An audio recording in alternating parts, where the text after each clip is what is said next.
One of the biggest challenges India faces is in the area of providing equal opportunities to all sections of society. Skill development is one initiative which brings equal opportunities to all. Pan IIT Alumni Reach for India Foundation, headquartered at IIT Bombay, partners with state governments through non-profit, joint venture enterprises to create an institutionalized skill development architecture exclusively for the underserved across all districts of the state. The first such special purpose vehicle or SPV was created with agencies of welfare of the government of Jharkhand. The Pan IIT model of skill development is predicated on assured placement, 100% skill loan financing, best-in-class training and residential infrastructure led by ex-army personnel. The foundation runs Gurukuls with 2 to 3 month training in construction, logistics, manufacturing and Kaushal colleges imparting 1 to 2 years of trade licenses vocational education in trades like nursing, catering exclusively for the underserved. बहुत अच्छी training आपको मिल रही है।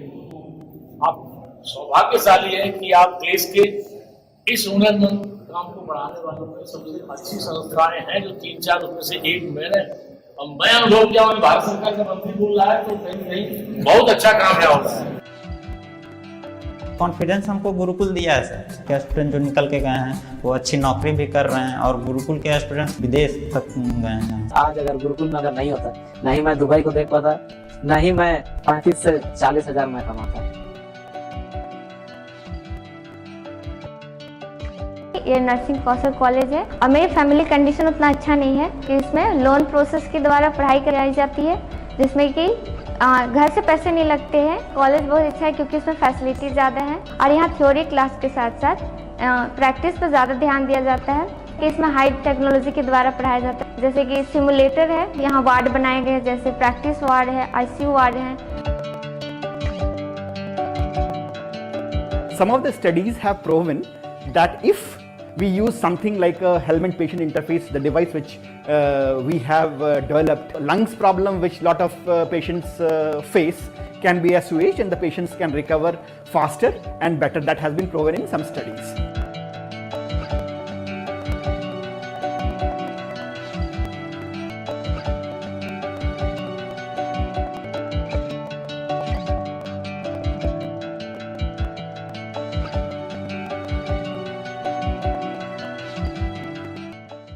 Ladies and gentlemen, for this session, the moderator is Hari Bhartia, a distinguished alumnus of IIT Delhi.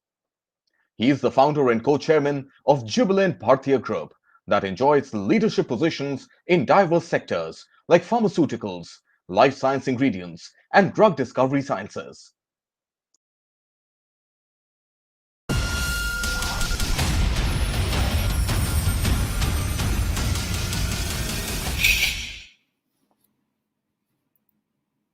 On behalf of Pan IIT, good evening and welcome to all of you in this session on rebuilding healthcare. My special thanks to Dr. Soumya Swaminathan and Dr. Randeep Guleria for being here today for this very important topic of rebuilding healthcare. And perhaps, if I may call, reinventing healthcare. The healthcare sector, which is currently at almost $280 billion industry, growing at the rate of 15% and is expected to touch $370 billion by 2022. Healthcare expenditure has gone up from 1.4% of GDP 5 years back to now being 1.6% of GDP and expected to increase to 2.5% in the next 5 years. The medical premium has doubled in the last 5 years. As all of you know, surgery in India cost almost 1/10 of compared to developed markets like US and Europe. Generic drugs are priced at almost 1/50th or 100th sometimes compared to the developed economies. And yet India ranks 145th among 195 countries in terms of quality and accessibility of healthcare. having a large scope to improve both the public and the private health infrastructure. Public-private partnerships are critical to lead significant healthcare innovation, especially in terms of increasing access to care in rural and underserved areas. The recent pandemic has played havoc with world population in terms of loss of life, livelihoods, and left a trail of destruction for economies as well as healthcare systems. Interestingly, the healthcare systems we are seeing an amazing adaptability and innovative execution in weeks since the novel coronavirus outbreak. This has actually been faster than any time before. Pandemic has shown us that access to care, personalized health support are essential not only for the present crisis, but to the future of healthcare system.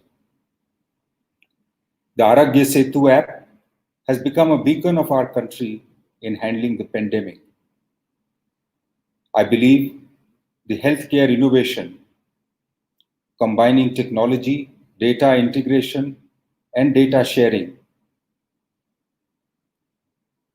in its cure for human-centered cure is going to define the future of healthcare.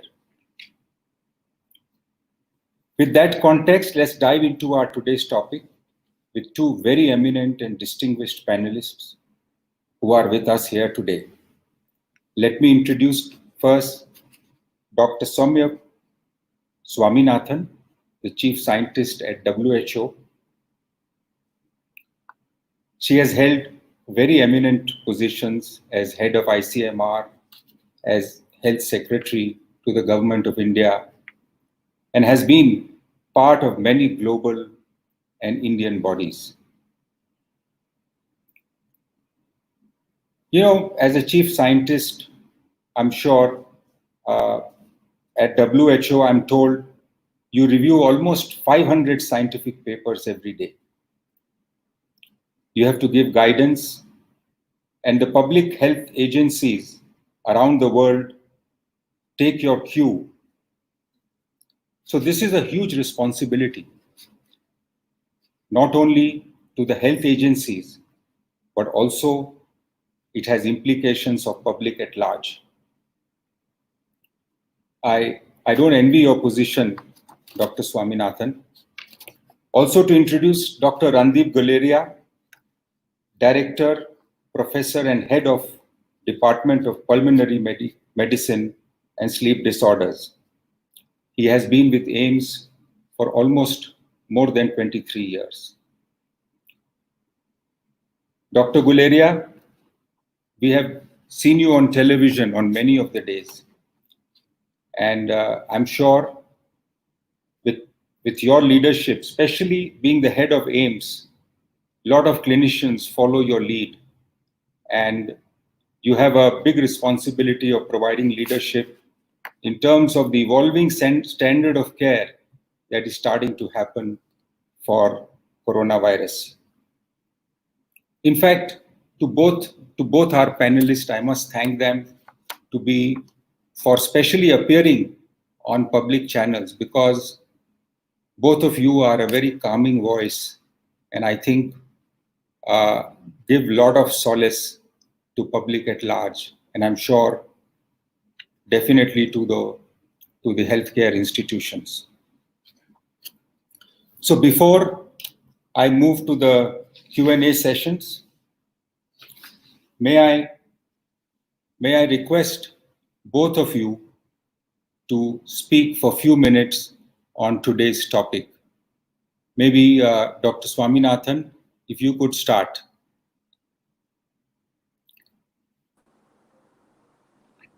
Thank you so much, Mr. Bhartia, and greetings to our viewers and listeners. Of course, we are in a very unprecedented time, and as you rightly pointed out, I think as individuals, as communities, societies, and governments, we have been challenged in a way that we had not expected. But it is surprising that we were not prepared, because there have been many alerts in the past from WHO, from other agencies about a pandemic which would happen. And it was a question of not if, but when we would have a pandemic. And of course, scientists thought it would be an influenza pandemic, because all the previous pandemics globally have been influenza pandemics. The virus mutates, it spreads rapidly, it's a respiratory pathogen, and it has caused, massive pandemics. The biggest, of course, being the 1918 influenza pandemic, which estimated to have killed 25 to 50 million people across the world. This was soon after World War I. After that, we've had pandemics of varying severities, but we have known that there will be one, that it would be a virus that comes from animals, a zoonotic spread, that it would most likely be a virus that spreads person to person through the respiratory route, and that it could wipe out, not only cause a huge amount of deaths and sickness, but one did not anticipate that it would happen now on the 1st of January 2020, and the impact it's had on the economies, the lives and the livelihoods of people. When you read the estimates which come from the financial institutions like the IMF and the World Bank, they're talking about a recession, which is something like the Great Depression. So we're in a very serious situation. Now, have some countries done better than others? Yes, but not in the way in which we expected, where the high-income countries, which have good health systems, good tertiary care facilities, have done well, and the poorer countries have done worse. It has not been like that, actually, uniformly. We have seen the impact that this had, starting in China, but then in Europe, Italy, Spain, Belgium, UK, huge amount of deaths relative to their population. Of course, a lot of them in the elderly. Then it's moved to the Americas, North and South America, where currently the epicenter of the epidemic is raging, with over 100,000 of the 200,000 infections a day are in the Americas. South Asia and Africa have been slower in terms of the increase in numbers. It's been slow and steady. It has been increasing. And very many people have, in fact, discussed what is the South Asia paradox? What did South Asia do right? Or are there other conditions which prevent the spread of this infection? In fact, I think it's not the weather, it's not the virus, it is actually the action that governments have taken. And Vietnam is being held up as a good example of a country with not huge resources, but with a good primary healthcare system that was able to contain the number of infections, and so far has not reported even one death. The other countries which have done well, of course, are New Zealand, South Korea, Taiwan, Germany, Japan, Australia to some extent. They've all acted aggressively, Hong Kong, Singapore, and they were able to scale up testing. They were able to put in place the public health measures. Some people think it's because the East Asian countries were exposed to SARS-1 in 2003 and 4, including China, and that's why they were able to respond quickly. But whatever it was, they did the right things at the right time, and they got it under control. But of course, now we see that there are outbreaks, there are clusters. The virus hasn't gone away. So I think we're at a stage now where we've learned a fair amount about the virus. We're still learning, and I think we can come back later, perhaps in the conversation, to what are the innovations that are happening around the world. But it's clear that we're in it for the long term. This is not a pandemic that's going to go away anytime soon. Perhaps I'll stop here for now, Mr. Bhartia. Thank you, Dr. Swaminathan. We'll come to the South Asia paradox and the innovations that you talked about. But maybe Dr. Guleria, for your opening remarks. Thank you very much, Mr. Bharti, and I'd like to start initially by really thanking the PAN IIT group for inviting me over for this important session. As Dr. Swaminathan already mentioned, We in India have also for almost 15 to 20 years been talking that we may have a pandemic. Way back in the early 2000 when we had SARS, then the ministry had actually constituted what was known as a joint monitoring group. And I had been involved in that, and we had discussed that we may have a pandemic. At that point in time, we had what was known as avian flu, H5N1, which was also called bird flu, which caused a number of outbreaks among poultry in Maharashtra, in the Northeast, in Bengal. And there was some mortality also among poultry farmers in Southeast Asia, luckily not in India. But that had a case fatality of close to 60%. And then a task force was formed. There was a lot of activity done. But what I realized is that you're really not into it unless it really happens. We had the H1N1 pandemic, so-called swine flu. We were lucky that it was not that severe and it really didn't cause that much of disruption as far as the economy was concerned. But even when we've had late discussions and we realized that our initial focus will have to be non-pharmacological methods. We will not have a drug or a vaccine immediately available, and things like lockdown, social distancing, wearing a mask will become important in any pandemic. Cough etiquettes, all of these will be important in a respiratory pandemic.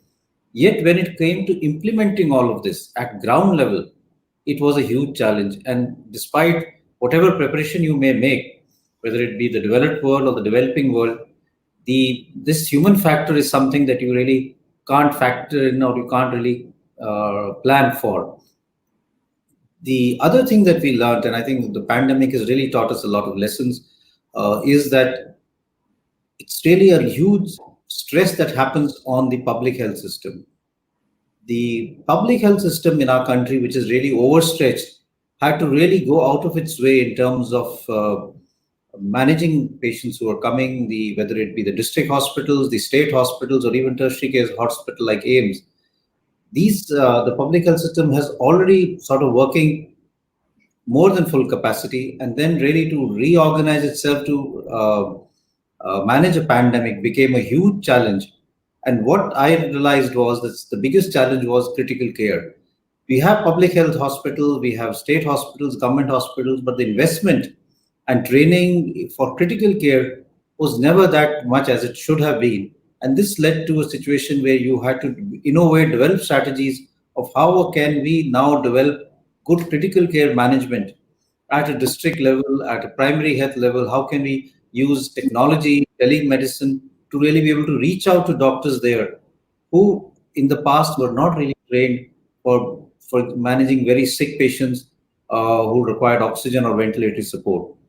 That is one lesson that we learned. The other lesson that I think came out very strongly was that you have to be really self-reliant in many things. Whether it be PPEs, whether it be monitors, ventilators, a lot of this used to come from outside, and these were imported because possibly it was cost effective or for multiple other reasons. But when a pandemic hits, it's something that is required at a national level or at an international level. And therefore, you have the whole world vying for products where you are not able to sort of get them because you're not right on top as far as the priority is concerned. And we've had issues of even getting some equipment for for testing. We needed a Roche machine, which we had purchased almost 3 months ago, and it was supposed to be delivered after 6 weeks. It hasn't come as yet because it has to come from the US and it's not being permitted. So these are things which happen because each country has to really look at its own interests. So you have to develop Make in India strategies to really provide care for your healthcare, for your patients, and to really upscale the healthcare system. So this is something that we learned. The other issue is that we have to really see how technology can be used, how we can think outside the box, because the pandemic has taught us a lot in terms of how to manage, how to innovate, how to think outside the box, and really be able to provide maximum care as far as our patients are concerned. It's become a big challenge, but I think it's also a learning experience. And I think over the next few months, the pandemic is not going to go away. We will actually develop a new normal where we will possibly be able to provide innovative care to our patients and also maybe help in getting the economy back on track. So I'll stop here by this overview, but I think we can have questions based on how things will evolve over the next few months. Thank you, Dr. Guleria. I'll come back to your comment about Make in India and how people responded innovatively and how quickly to fill up some of the gaps. Dr. Swaminathan, you talked about innovation, and one thing that I noted coming from pharmaceutical industry, that how quickly we were able to repurpose some of the existing drugs. Even if you look at antiviral, if you look at anti-inflammatories, and now even repurposing of vaccines is being talked about. Because these drugs were safe, already tried, and they could give some relief. There are hundreds of other molecules which are at different stages, already past the safety test, but are in different stages of clinical trials. And some of them are already approved drugs. My question to you, ma'am, would be that is WHO looking at some of these already safety proven drugs, or are we seeing new repurposed drugs coming to help? Because new drugs has regulatory issues, has time constraints, has to go through safety and clinical trials. So I would love to hear your views on that.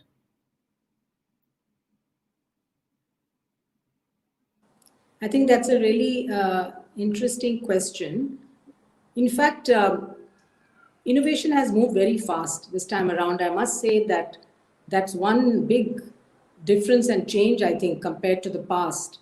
And perhaps it's because of the advances in science and technology, and also the investments that have been made over the last few years through a lot of global public-private partnerships that have been set up to invest in vaccines, invest in diagnostics, and so on. Not specifically for this virus, but in general, there have been the creation of platforms.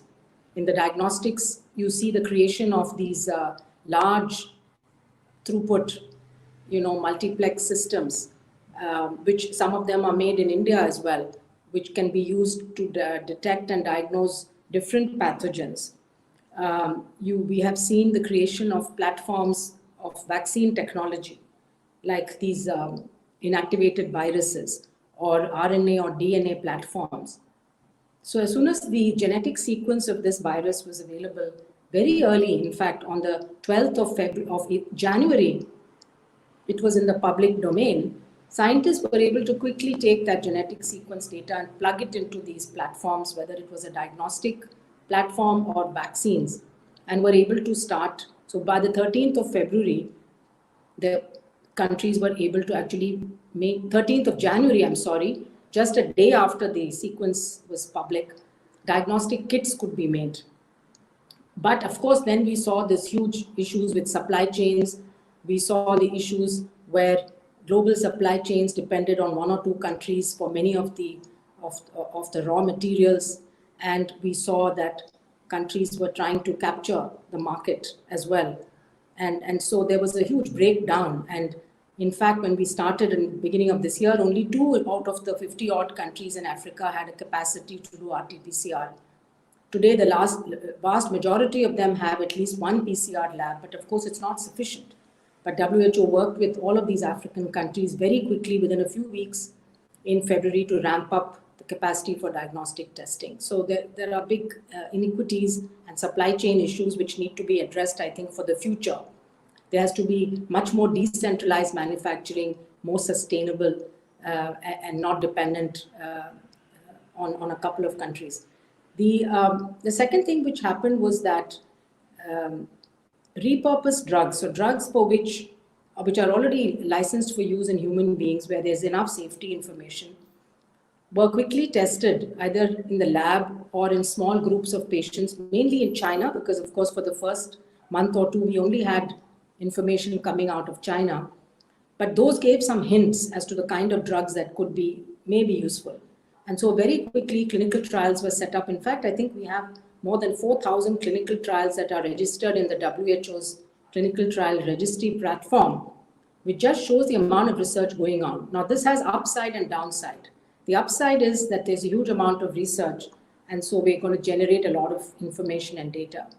The downside is that if you have small clinical trials, which individual institutions are trying to do, you often run out of patients and you're not able to answer the questions that need to be answered in large, well-designed, well-conducted trials, which is why the WHO then decided to set up the Solidarity trial in order to make sure that we have a platform which is across countries and regions, so that even as the epidemic is moving through different parts of the world, you still have places where you have enough patients, and also that you can test in large numbers multiple drugs at the same time. So we also started with hydroxychloroquine, lopinavir, ritonavir, which is an anti-HIV drug, remdesivir, which is also a repurposed drug. It was made for Ebola, but it's repurposed, and interferon beta. And now we can add more drugs as they're being developed. So the first 6 months, I think, have seen dexamethasone was tested in the UK's recovery trial, shown to be effective in severely affected patients. So we have learned now, at least we have some tools in the toolkit. There are anti-inflammatory drugs, including one from Biocon, I understand, has received a regulatory approval today in India, which ramps down the immune system and prevents the inflammation damaging the lung and the blood vessels. And then you have antithrombotic drugs. Now we're going into the era of monoclonal antibodies. But what we will see in these in the newer therapies like the monoclonals, we will again see inequalities in distribution, because you will have this produced in the high-income countries mainly, and also the cost aspect. So WHO is looking at that.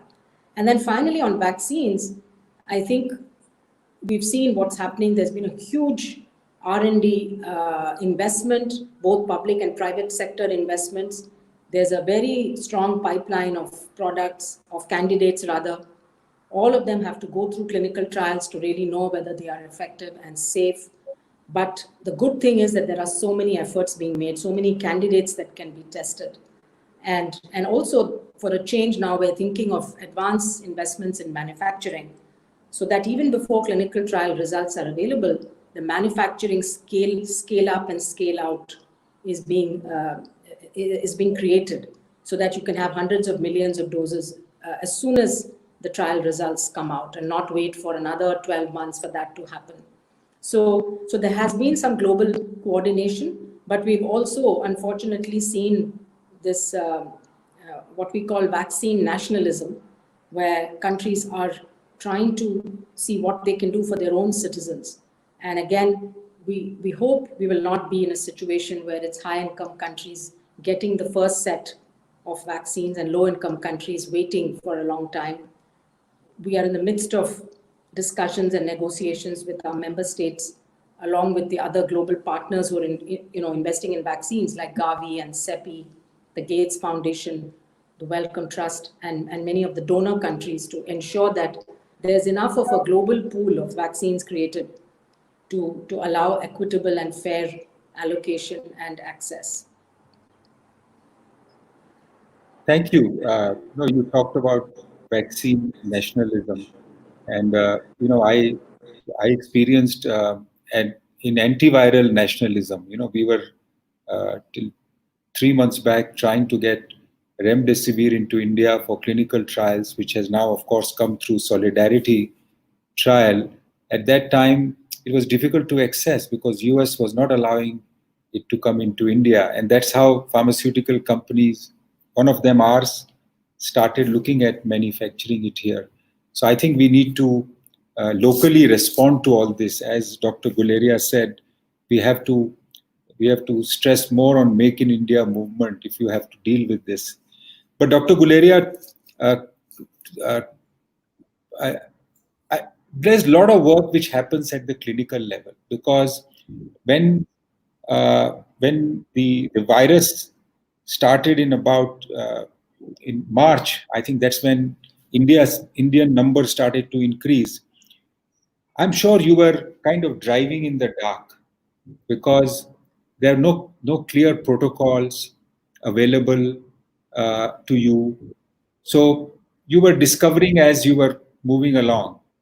Now, I'm sure a lead institution like yours is now starting to build at least a standard of care that you need to follow now. So my question to you would be, where were you 3 months back, and is the standard of care or experimentation with patients has improved outcomes, and are you seeing that outcomes continuously improving going forward? Because as Dr. Swaminathan pointed out, in South Asia, the morbidity rates are low. So what would you give credit for that? So I think you're right. We've sort of learned as the pandemic has evolved. A lot of learning has gone on since the first case happened, and we started seeing a surge way back in March and when the lockdown was implemented. And we realized that there are multiple things that we need to do. One is to have a good database, and AIIMS itself decided to fund some intramural research, and we gave money to our researchers to look at a lot of things that may help us understand the pandemic locally. And we had almost 40 projects which we supported. At the same time, when the patients started coming in, we initially looked at how things were in the West, and it was frightening initially because the data suggested that you would need a large number of ICU and ventilatory care. And that was something that really worried us a lot. But as the cases started coming, we realized that maybe we are seeing a milder number of patients in our country. And those who require ventilatory support may not be as large as was initially anticipated. And the focus shifted that we must actually focus on providing oxygen to all our patients, because we realized that hypoxemia was something which was creating an issue. And there was actually a whole meeting that was held where we tried to develop facilities for oxygen supply across the country, whether it be at a primary health level or a district level, which was not that robust when this pandemic started. Secondly, as has already been mentioned by Dr. Soumya Swaminathan, we started looking at the literature as to what is available, repurposed drugs, and whatever was available at that point in time. I remember in the first guidelines that we came out with, we recommended lopinavir, ritonavir based on the initial data that was there. Subsequently, data did not show it to be useful, so we changed that and we moved to hydroxychloroquine, azithromycin combination. I know that there are certain groups which also started using ivermectin, which is also available in our country, with a drug with another antibiotic, doxycycline. As more and more data accumulated, we realized that we have to start looking at our patients in a separate manner. And what really emerged was that we see a milder form of illness, and the cause of that is not clear. Some people argue that we are a younger population, that's what's causing that. Others have argued that maybe the BCG vaccine that we got has given us some immunity, or some exposure to the coronaviruses, including SARS at some point in time, has given us some inherent immunity as far as the population is concerned. The cause of it is not clear, but it's true that we are seeing a relatively milder illness as compared to what happened in Italy and Spain. At the same time, there are sick patients. We are seeing a lot of our patients who have comorbidities, whether it be diabetes, hypertension, chronic kidney disease, or even patients with underlying malignancies. And we do see that there are patients who are relatively younger who also get a severe form of the disease. Also, as the pandemic progressed, we realized that this is not a simple viral pneumonia. It's causing a lot of systemic effects. It's a virus which causes hypercoagulable states. There's clotting happening in the body. And I remember in the initial part, we had a few patients who came with stroke. And this was not actually thought of to be part of COVID. They got admitted in the neurology department, the neurology ward. They had a CT, MRI, MR, angio also done. And they turned out to be COVID positive and created a huge panic in the neurology center, because it was something they had not anticipated, and they had not been that aggressive in infection control at that point in time. So it's evolved as far as the knowledge is concerned, and therefore the treatment has evolved. We now give aggressive anticoagulants. We realize the advantage of steroids based on the recovery trial, and we had even started giving steroids before. So from methylprednisolone, dexamethasone is something that we're giving. So I think as the pandemic has evolved locally and internationally, we've been able to learn. There's a lot of knowledge sharing, and that has really helped us. What we found was, and this is something little a little unique as far as we are concerned is using hydroxychloroquine as prophylaxis. It's not something that is recommended all over. We did a small study at AIIMS and we looked at our healthcare workers who were taking hydroxychloroquine as compared to those who were not. And again, observed that there seemed to be some protective value because those who were taking hydroxychloroquine, those group of patients, actually, those group of healthcare workers actually had a milder form of illness or had lesser COVID positivity. This is also something which ICMR data showed, and some data from other colleges, hospitals in Delhi also tend to show. So there is some data which suggests that prophylactic hydroxychloroquine may be helpful. One of our group here did a little bit of an innovative study of, I didn't even know there were chloroquine drops available, which are eye drops, or can be even used as nasal drops. And that they tended to show that if you looked at the viral load, the CT value, and if you were giving these local drops in the early stage of the disease, it may have some benefit. So there is a lot of research going on. There is a lot of change in our treatment strategy, both in terms of medication, but also in terms of innovation. For example, we've moved on to teleconsultation. How do we decrease the exposure to our healthcare workers in the ICU? So developing systems of being able to see the patients through a CCTV and have a so-called e-ICU. And these are new things that we have learned and evolved as the pandemic has sort of progressed and taught us many things, both in terms of disease and in terms of management strategies. Thank you, Dr. Guleria. That was so that's good news that the standard of care is evolving and we are getting better control of the disease. In our audience, we have Dr. Thukral, Dr. Gaurav Thukral. I would like he would like to ask a question to both of you. So, Gaurav, go ahead. Thank you, Mr. Bhartia. My question is to Dr. Guleria, sir. Sir, we now know that the patients are either asymptomatic, mildly symptomatic, moderate, and severe. There is a lot of clarity on managing asymptomatic, pre-symptomatic, and mildly symptomatic at home. And we know that severe have to be managed into ICU settings. But there's a lot of confusion on patients who are being managed in the moderate setting. There are patients who deny to go to the hospital beyond the parameters getting worse than saturation less than 95 or a respiratory rate more than 24, especially the elderly who are at more risk. They deny to go to the hospital, and there is a lot of demand of setting up of oxygen beds in out of hospital settings. My question to you, sir, is that okay? What is your take on that, on managing moderate patients in out of hospital settings? And what is that cutoff point when these patients needs to be moved to a critical care setting in a hospital? So moderate patients who have comorbidities or who are in the older age group definitely need to go to a hospital. It's a safer option. We've had patients who actually have stayed at home. I have one patient in Faridabad who actually stayed at home and even took remdesivir at home because he did not want to go to the hospital. His saturation was actually less than 90% and he was taking oxygen at home. So this is a dangerous thing, and I think this is linked to, in my mind, to some extent of a fear and stigma as far as the disease is concerned. And I think we need to really work on this because there is data from Delhi itself which shows that large number of patients are coming late, and when they come late, it leads to higher mortality. As a matter of fact, data from Delhi a few days ago suggested that almost 22% of patients who die in the first 24 hours because they're coming late to the hospital. So patients who have moderate illness have comorbidities, who are the older age group or have any of the warning signs, chest tightness, breathing difficulty, falling trend in oxygen saturation, feeling of drowsiness, bluish discoloration of your nails or your lips, you should actually come to the hospital. Even if you have a doubt, if you have some atypical symptoms, it's better to spend some time in the hospital rather than take that risk of deteriorating suddenly and crashing at home or rushing to the emergency and then having a higher chance of mortality.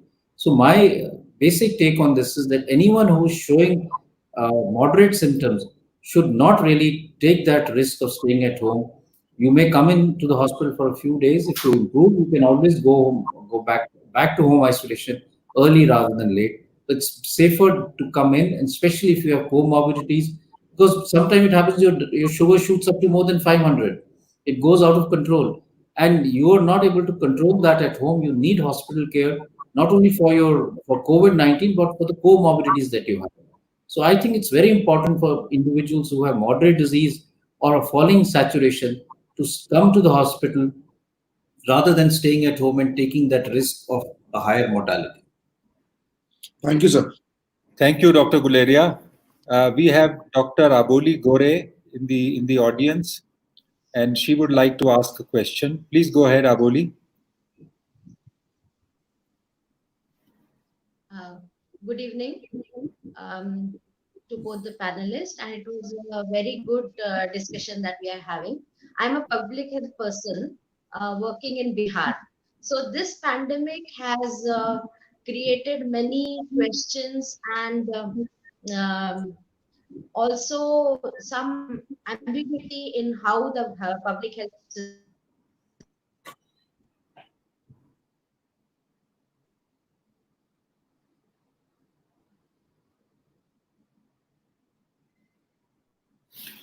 Dr. Gore, we are losing you. I don't think Dr. Guleria or Dr. Swaminathan could hear the question. No.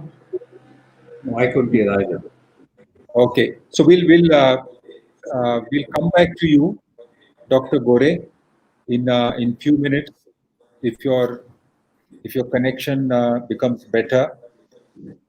I'm keen to ask a question which relates to how the world has responded to the pandemic, especially the healthcare system.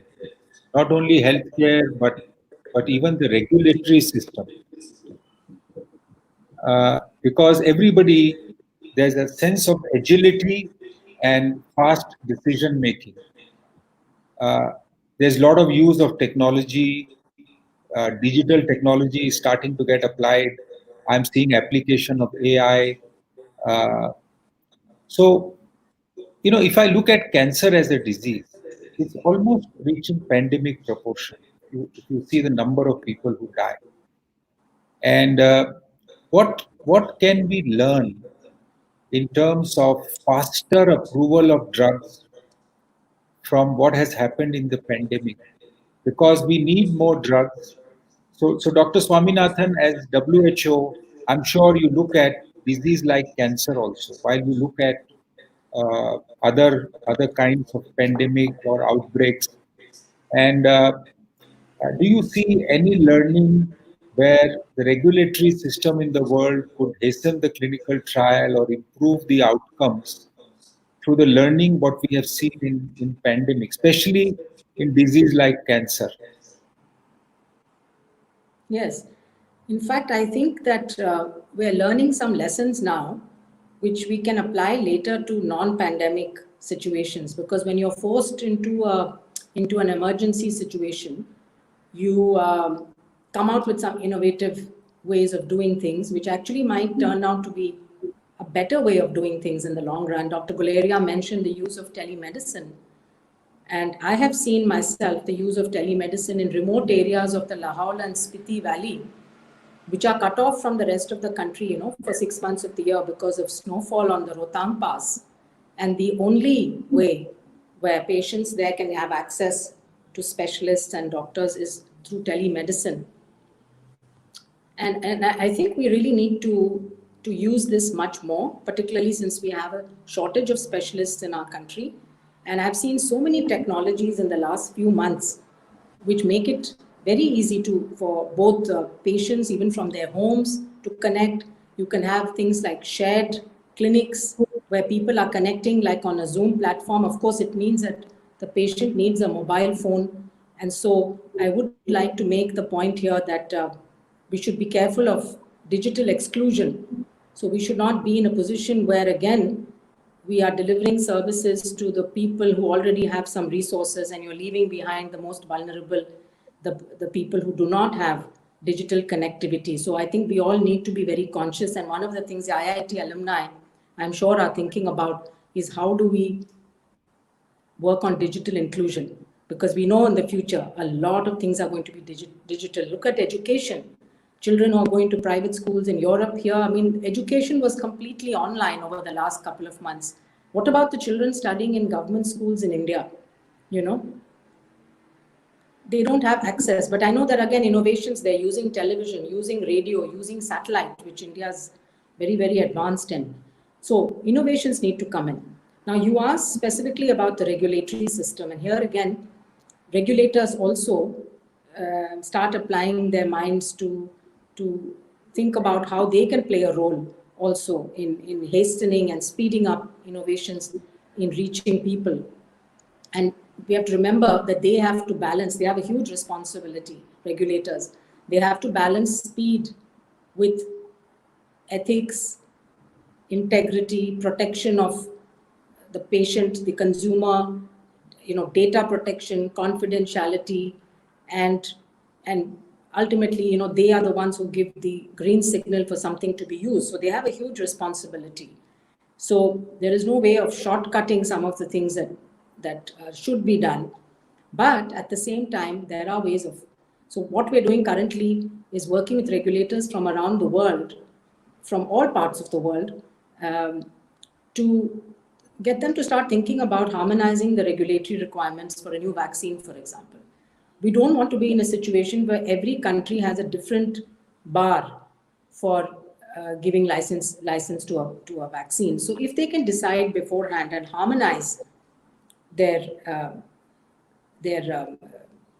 expectations from the companies that are developing vaccines or new drugs for that matter, that will speed up the process. Similarly, you know, we see the reality is that even once a vaccine is licensed for use and it's been procured by an agency like Gavi, for example, that ministries of health have adopted the WHO guidance on giving immunization, it still takes a long time because the registration and licensure of vaccines and drugs occurs country by country by country.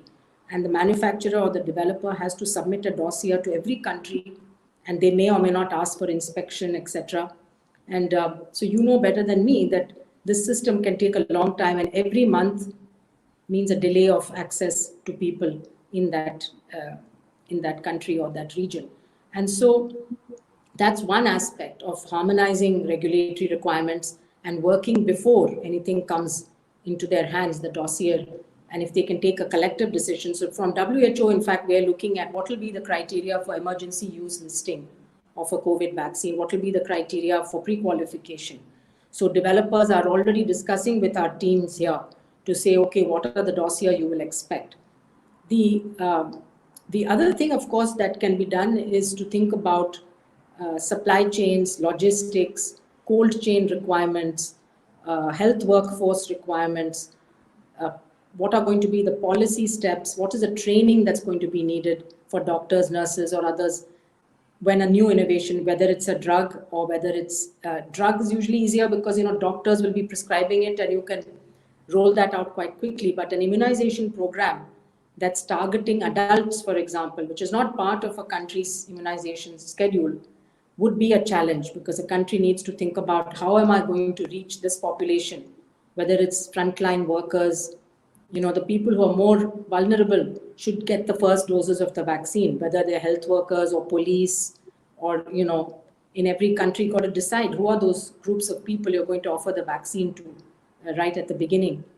So there are many steps that can be taken. And then I mentioned the manufacturing and scaling, which often causes delays.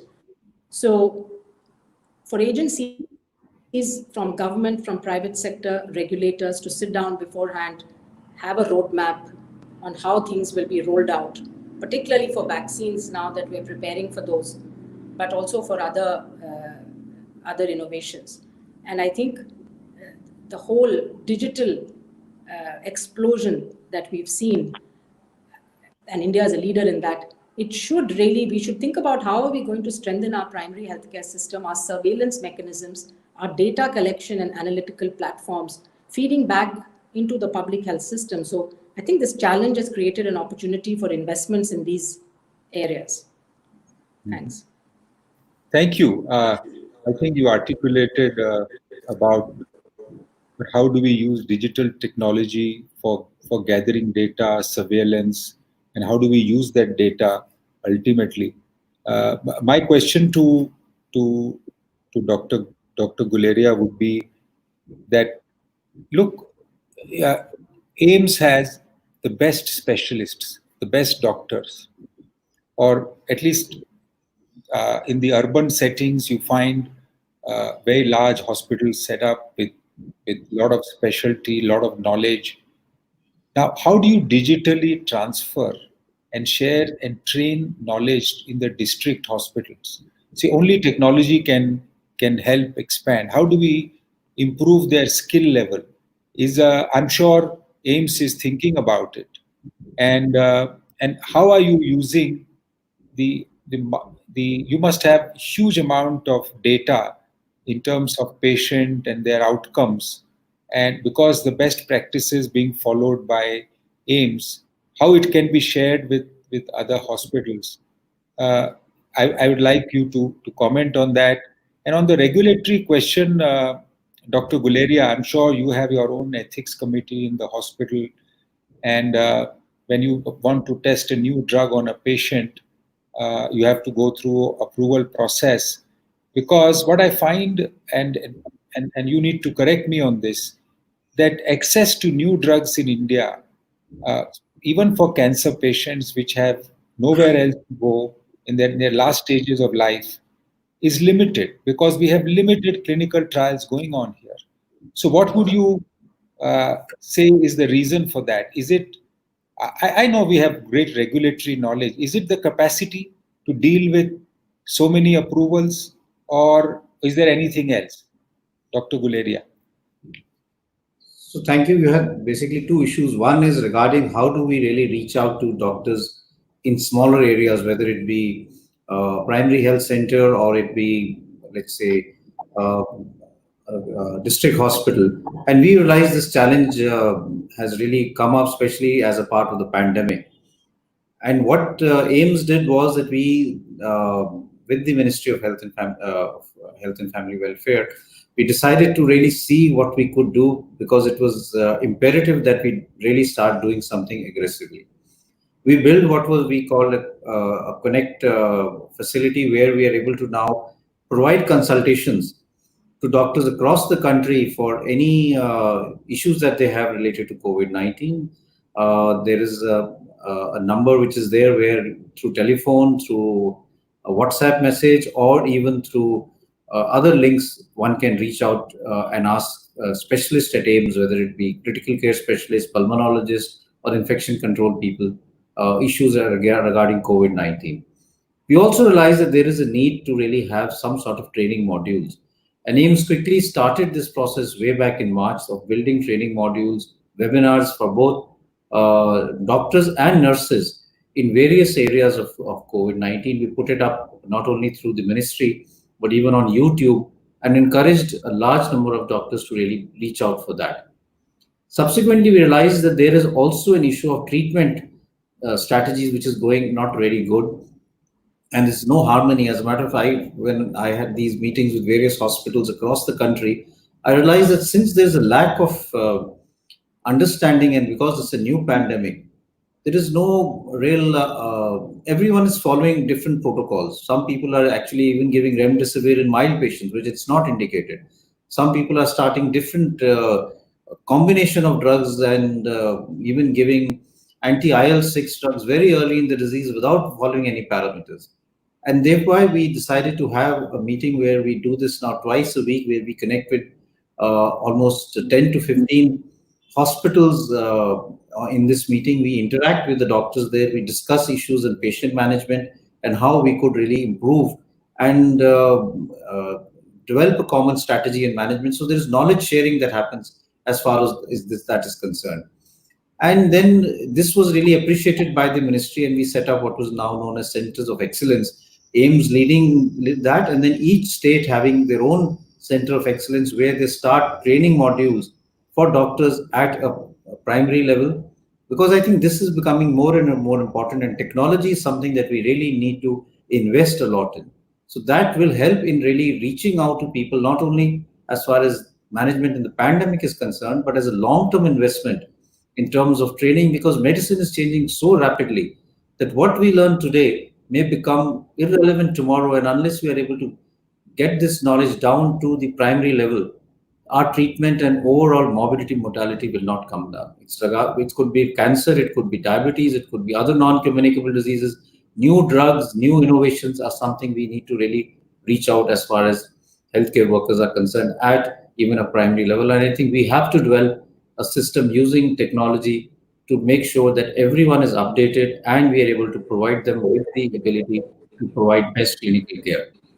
Secondly, regarding the drugs, and I agree with you that there is something that we need to do, especially like you said in cancers. And this is something that I've been trying to do for, I would say almost 2 years or 3 years.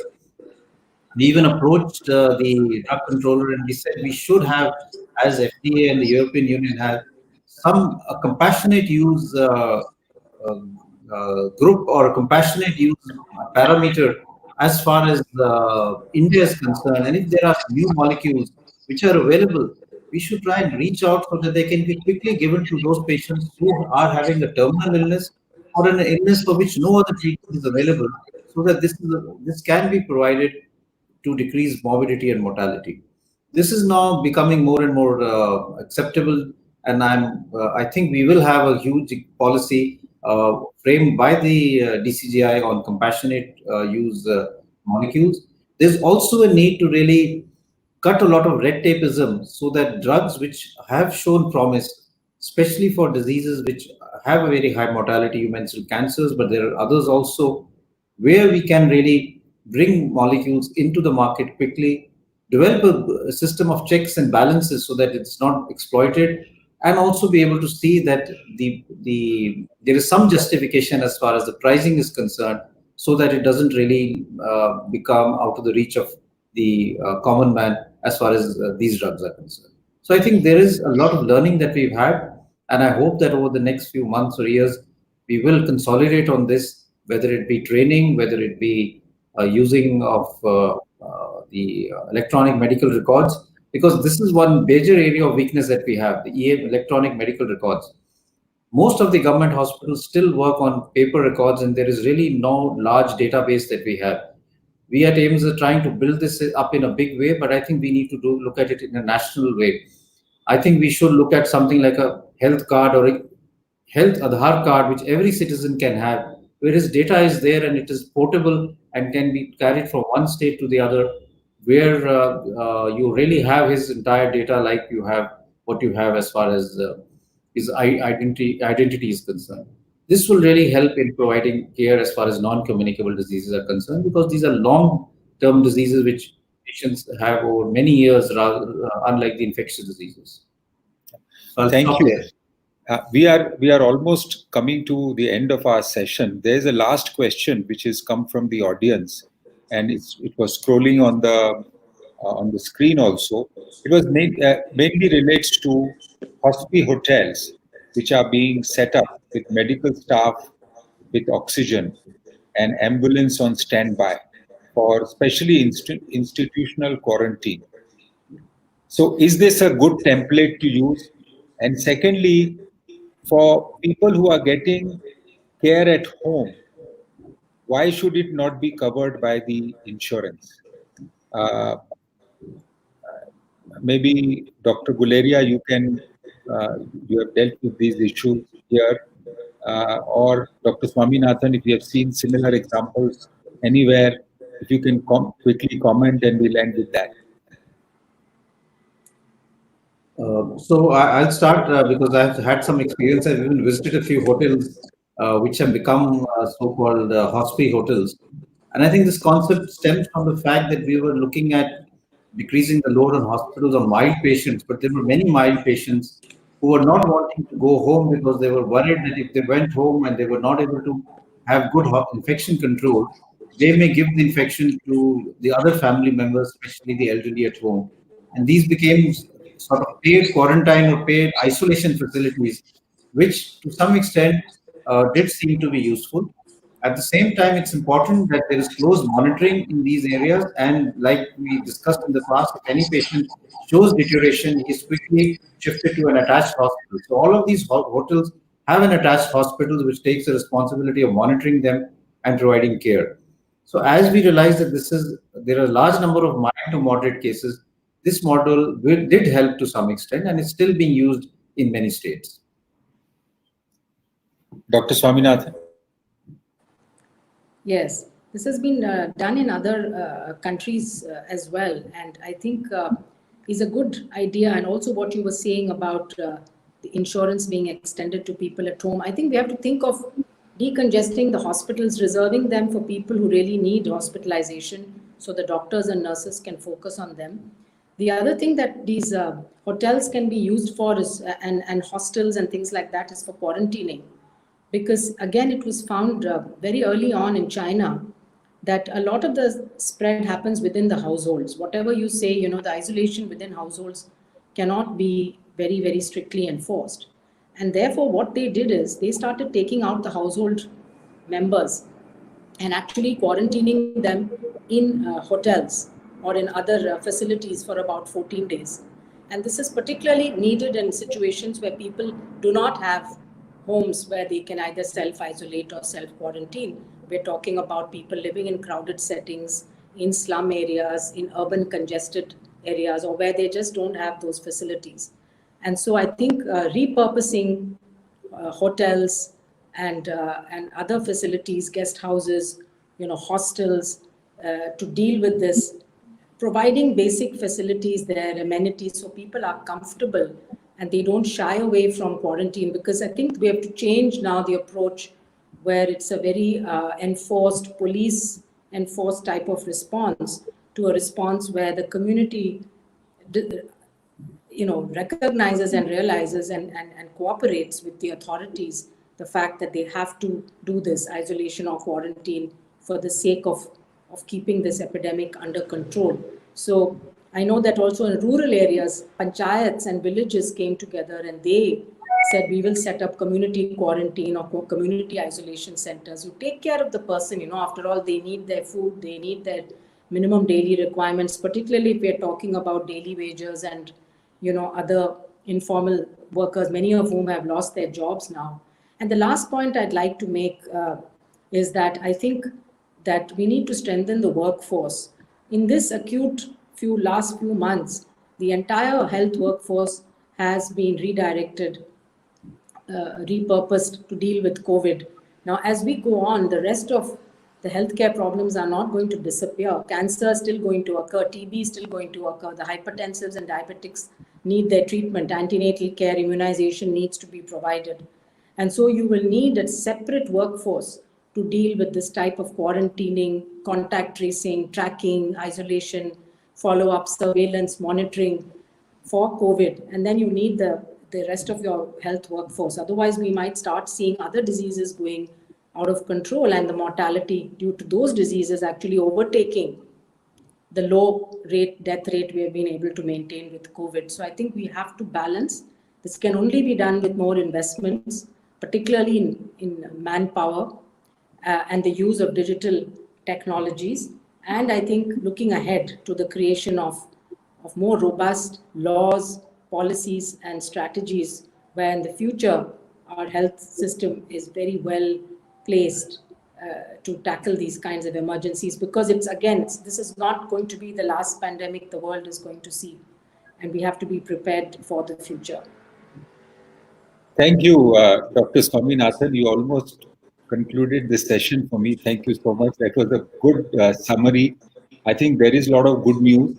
There is huge learning from what we have seen in pandemic. The healthcare system has responded well. Our morbidity rates are low and is going, hopefully, will continue to improve.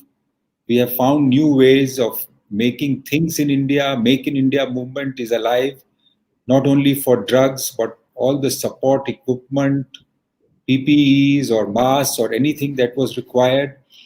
And as the panelists said, there is a huge learning that we have got, and we should not lose this while we rebuild our healthcare system. Thank you, Dr. Swaminathan. Thank you, Dr. Guleria, for participating in this session on behalf of PAN IIT, my big thank you to you.